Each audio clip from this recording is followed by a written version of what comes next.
Pra, si të dallojmë që një sprovë që vjen, është sprovë që nëpërmjet cilës Allahu xhelle xhelalu don të mirën tonë, apo don të na dënojë, Zot na fal. E rëndësishme që duhet të kuptojmë që në momentin që njeriu mbush moshën madhore 14-15 vjeç e kështu me radhë, e derisa të vdesi, është në proces sprove.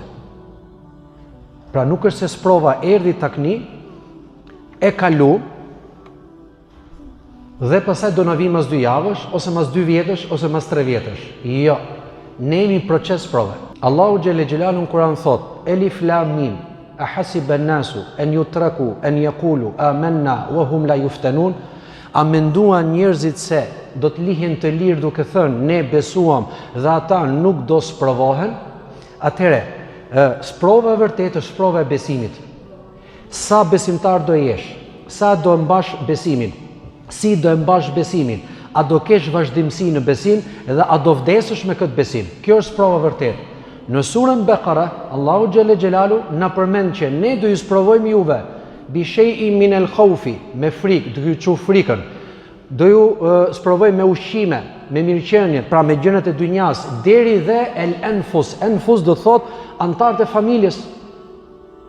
Baba dhe nona nuk do rrinë për herë, do vi një ditë do vdesin, sikur vdiq gjyshi dhe gjyshe e kështu me radhë. Pastaj do jemi ne, pastaj do vinë ata mas nesh e kështu. Pra të gjithë këto deri dhe në vdekje. Pra vdekje mrena shoqërisë, mrena familjes, mrena farapisit e kështu me radhë.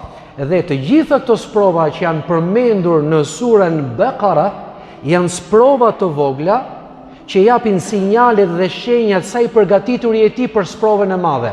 Cila është sprova e madhe? Sprova në besim. Dhe sprova e besimit është e vazhdueshme. Sprovat e tjera janë të pjesshme. Vinë sot, ikin, vinë prap, ikin. Kurse sprova e besimit është më e madhja. Po e kuptuam këtë koncept, ne kemi kuptuar edhe konceptin e jetës.